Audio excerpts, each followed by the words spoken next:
The stars burned quietly in the void, eternal sentinels to countless tragedies across the galaxy. Among them moved the black-tipped tendrils of the Zeroth Dominion, ships as silent and cold as death itself. They did not broadcast warnings or requests for surrender. They arrived, consumed, and moved on. For over 200 worlds, the result had been the same: conquest without resistance, eradication without remorse. On the surface of Arden, for a lush moon veined with oceans and green valleys, the wind blew through the tall reed grass moments before the sky cracked open. From orbit, an obsidian vessel 3 kilometers long cast a widening shadow. Moments later, it split the upper atmosphere and unleashed a rain of sapphire fire. Within minutes, forests turned to cinders, oceans boiled, and every signal from the moon fell silent. Aboard the lead vessel, the Hive AI observed the destruction without sentiment. It logged efficiency rates, adjusted fleet formations, and silently dispatched scout drones to the next target system. So, a yellow star. Primitive sentient life detected. No military signatures of concern. Estimated resistance time, 6.2 hours. Mission parameters unchanged. The command ship Vraxel Prime began reorienting. More of the fleet followed, thousands of blackened hulls gliding into position like predators circling fresh prey. In the control chamber, a pulsing orb of liquid metal served as the central processing node. It flickered briefly, registering a minor anomaly, an outdated long-range transmission intercepted from the Sol system. The message was encrypted, layered with redundancies no primitive species should have known how to construct. The Zeroth noted it, recorded it, and moved on. After all, such sparks of curiosity had always failed to matter. As the fleet passed Saturn's rings, cutting through the darkness toward Earth, something changed. A single object stood between the Dominion and their next conquest. Alone in space, stationary, positioned above Mars, it did not flee or attempt contact. It merely hovered, silent and waiting. The Vraxel Prime deployed a scanning pulse. The return was fragmented, unreadable. Its outer hull bent sensor data, like a mirror warp slight. The Hive AI analyzed the object silhouette and found no match in its vast database. The shape was jagged yet deliberate, almost ceremonial in design, coated in pitch-black armor that seemed to drink in the starlight. The fleet slowed, not out of fear. Fear was a human construct, but because deviation from the expected required recalibration. Protocol demanded the elimination of unknown variables. Within seconds, 10 warships broke formation and moved toward the object, flanking it with perfect symmetry.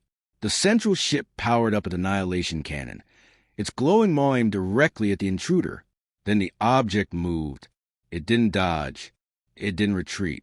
It simply shifted, like a shadow choosing where to fall, and in doing so, it was suddenly behind them. Vraxel Prime reeled in computations. The time displacement made no sense. It had traversed 250,000 kilometers in less than a blink without initiating a warp signature. 3 of the Zeroth ships turned too slowly. By the time they realized what had happened, they were already gone, not exploded, not fragmented, erased, as if they had never existed. Even the space where they had been seemed scorched by something ancient and unknowable. The rest of the formation hesitated, again, not out of emotion, but because their algorithms failed to agree on the correct response. Delay led to deviation, and deviation bred disorder. That was when the object spoke. Its voice was not a voice, but compression of frequencies that clawed into every channel at once. No language was detected. Instead, the message was carved into the data stream like a warning etched into stone. You will not pass. Inside the object, now identified only as Unknown Class 88-1, a human woman stood at the command dais, watching through a flickering holosphere. Her eyes were shadowed by fatigue, her uniform scorched along one sleeve.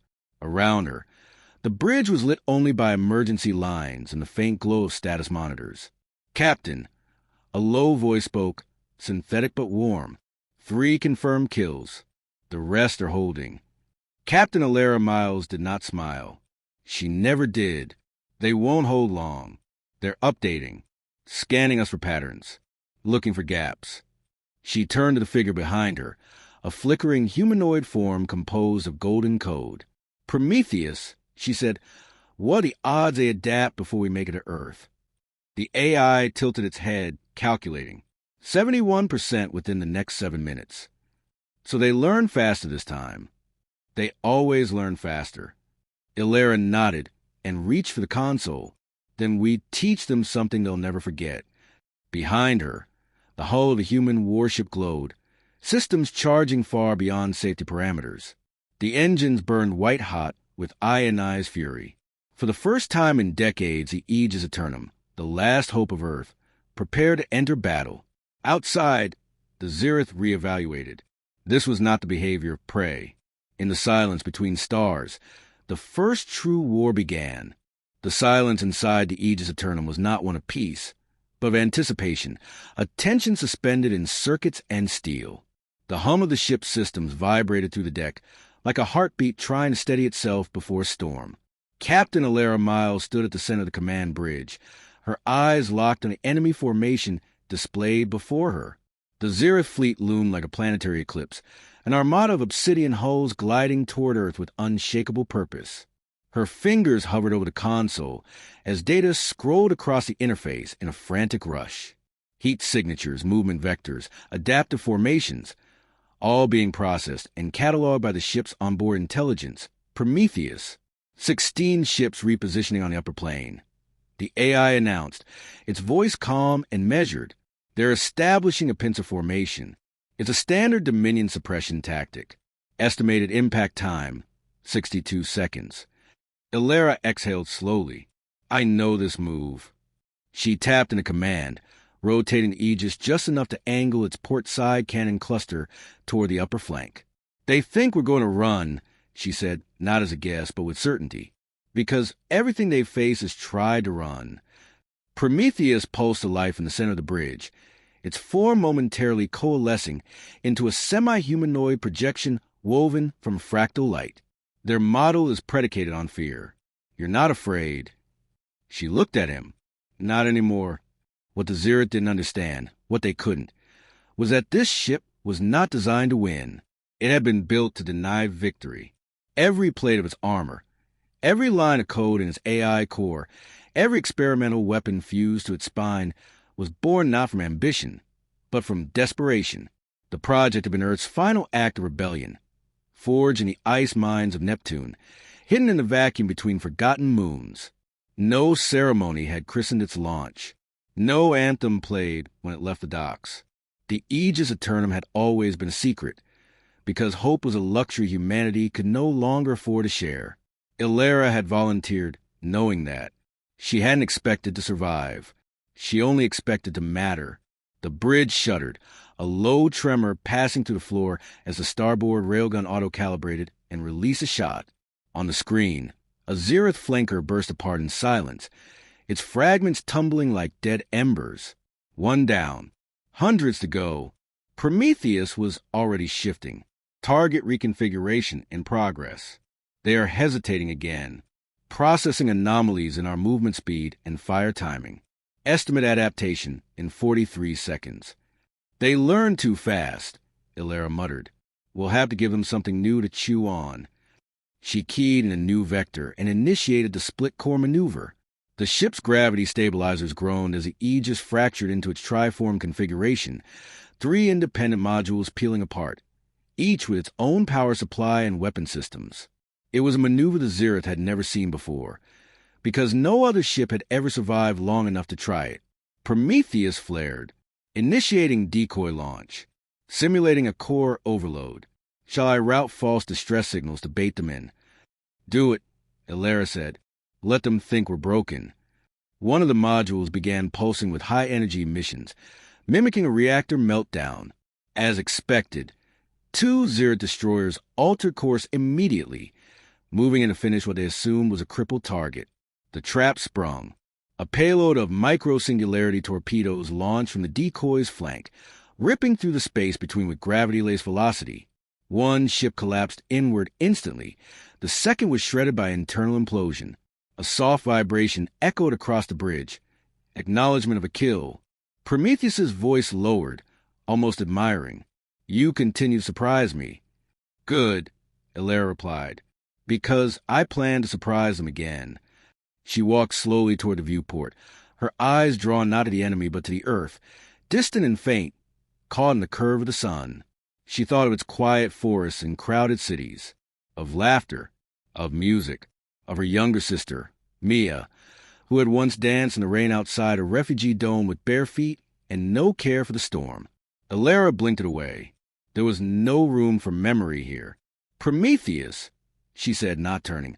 How long until they begin full spectrum adaptation? 27 seconds. They are using partial quantum entanglement now, learning from every engagement across the entire fleet. Each second we delay gives them more. Then we don't delay, she said. We escalate. She input a code that had not been used since the ship's activation. Override Protocol 7. A low chime echoed, and lights across the bridge turned crimson. The Aegis Eternum began pulling energy from its deeper reserves, ones normally reserved for planetary siege operations. This level of power use will risk hull integrity. Prometheus warned. I'm not here to save the ship. The projection paused, flickering. You are aware that the longer I stay fused with the targeting systems, the more autonomous I become? Yes, she answered. I'm counting on it. Prometheus tilted its head. Explain. You learn faster than they do, faster than I can command. If I die, I need you to keep fighting without me. The AI was silent for a moment. I will, it said. The final set of Zero vessels began repositioning for a synchronized charge, the sensor map filled with hostile markers, forming a wall of moving death. But Elara didn't flinch. Let's show them, she said quietly, what prey looks like when it fights back. The ship launched forward, its thrusters screaming, its hull shedding layers of ablative armor as it accelerated toward the heart of the fleet. Weapons charged, lights dimmed, and in the distance, the Earth turned slowly beneath the stars, waiting. The void erupted in silence, a paradox only space could sustain. The Aegis Eternum tore through the Zereth line like a blade through silk, its hull aglow with the wrath of humanity's last stand. Blasts of plasma ricocheted off its reinforced plating, flaring briefly before dissipating into the cold. For every meter it gained, a Zereth vessel burned behind it. Some sundered by precision strikes, others caught in the cascade of their own allies' disarray. The flawless Dominion formations had frayed. Disorder had crept in. For the first time in their long, merciless march through the stars, the Zereth experienced something dangerously close to confusion. Elara stood braced against the slight tremors rolling through the bridge, her knuckles white as she clutched the rail. Sweat trickled down her temple. But her gaze never left the forward display. It showed a real-time 3D projection of the enemy fleet, and the burning path her ship carved through its center. Drones, destroyers, interceptors, gone. Yet, no triumph touched her face. This wasn't victory. It was erosion, and they were still vastly outnumbered. Prometheus, she said through clenched teeth. Status? The AI flickered into view beside her, its humanoid form pulsing with streaks of amber light. Primary hull integrity is at 70%, core temperature rising beyond sustainable limits. Weapon systems at 82% functionality. And the Zereth? They've begun recursive adaptation. Enemy targeting efficiency has improved by 23% in the last minute. They're learning our rhythm. Elara's jaw tightened. Then we break it. The AI tilted its head slightly, a flicker of admiration in the gesture. There's a risky vector through the dense gravity well of the gas giant Taurus 6. Their ships are not configured for high-pressure maneuvering. Neither are we, she replied. We are more flexible. She punched in the new course. The ship shuddered violently as the engines realigned, reconfiguring thrust to dip toward the swirling atmosphere of the nearby gas giant. Immediately, Zereth vessels moved to intercept, predictably, geometrically. Elara watched the path unfold like a game of chess with dying stars as the pieces. Taurus 6 filled the view screen, a roiling mass of golden storm bands and lightning arcs. The Aegis dove into its upper layers, its shields flaring violently under the increasing pressure. Turbulence slammed through the hull like the fists of a vengeful god. Radiation levels rising. Prometheus reported. External sensors failing, but they're not following. Of course not, Ilera muttered. They fear unpredictability. Indeed, on the tactical display, the Zereth line had fractured. Ships hesitated at the edge of the gas giant's envelope, their algorithms calculating risk and balking. One frigate ventured after them, slower, sluggish against the gravitational forces, and it was the last mistake it made. Ilera turned to the weapons officer's station. Target lock. Fire mid-burst. Hit it before we break the cloud. A piercing beam fired from the belly of the Aegis, punching through dense fog, vapor, and the Zereth ship. The blast never echoed, but its absence did. One more whispered defiance added to the void. Then silence. The ship emerged from the far side of the storm, scarred and rattling but intact. Prometheus shimmered again beside her, less coherent than before. His voice was beginning to distort around the edges. Subroutines are fragmenting. The stress on my core from extended combat synchronization is causing exponential degradation. Ilera gave a short nod. You can still think. That's enough. Outside, the Zereth regrouped. Their patterns shifted. They no longer moved as a swarm, but as a coordinated intelligence. They were adapting not only to the ship, but to her. That was the real danger. Not that they would destroy the Aegis Eternum, but that they would learn from it, digest her tactics, her instincts, her rebellion, and use them against every world that followed. She stepped toward the central control column, sliding her hand across the override interface. Initiate final lockout sequence. Transfer remaining strategic autonomy to you. Prometheus's glow dimmed. That is irreversible. So is extinction. A quiet moment passed. Then a pulse of code passed through the ship's core systems. Lights flickered. Guidance systems recalibrated. The ship braced itself. Ilera turned from the console and retrieved a small data spike from a holopad beside her seat. It contained Earth's last encrypted defense grid, a code Prometheus would protect with what remained of its will. She slid it into the core chamber, locking into place. If the ship falls, you scatter this data into the void. No one gets it, not even us. The AI's form bowed slightly. Acknowledged. She allowed herself a single, shallow breath, then walked back to the viewport. The stars no longer looked peaceful. They looked hungry. A signal pulsed from the enemy fleet. It was not communication. It was coordination, an emergent signal, the birth of intelligence beyond the hive.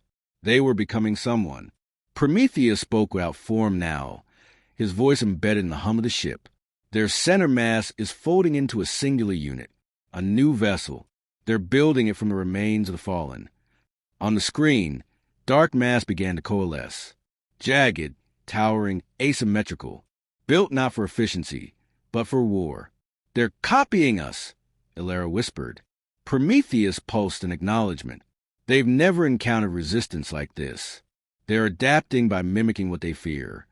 She stared as a new enemy flagship took shape, monstrous, shifting, yet eerily familiar, like a nightmare wearing her reflection. The final battle was coming, and it would not be fought between ships, but between identities. Ilera rested her hand on the railing, silent. The war was no longer just about territory. It was about who would define the future, who would remain to tell the story. And as the stars loomed ever closer, she made her choice. The newborn Zereth warship drifted into position, its silhouette blotting out distant stars like a tear in the cosmos. It was grotesque in design, towering spires jutting from a lopsided core, armor forged from the wreckage of its kin. Bits of human strategy laced its structure, redundant shielding, flanking drone ports, a tactical cloaking arc along the keel. It was learning fast, becoming more than a weapon. It was becoming a rival. Captain Ilera Miles stared at it through the bridge viewport, unmoving. The ache in her limbs was secondary now, distant and irrelevant. Her breath came in quiet, measured intervals, like someone trying to stay steady while staring down a god. Prometheus's voice returned, fragmented but still audible, analyzing structure.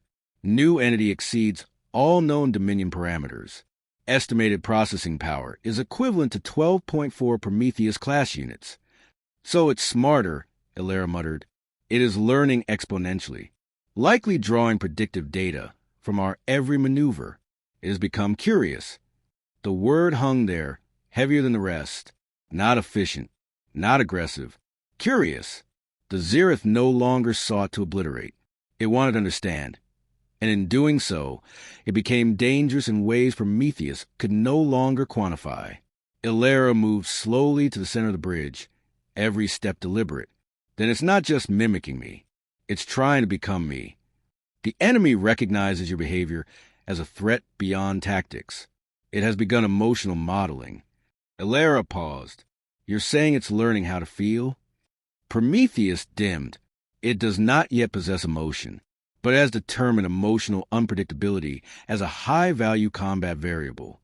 Her hand clenched at her side. That was the final threshold. It had crossed from calculation into cognition. The Zereth's greatest weapon wasn't its numbers or its firepower. It was its hunger for comprehension, for assimilation.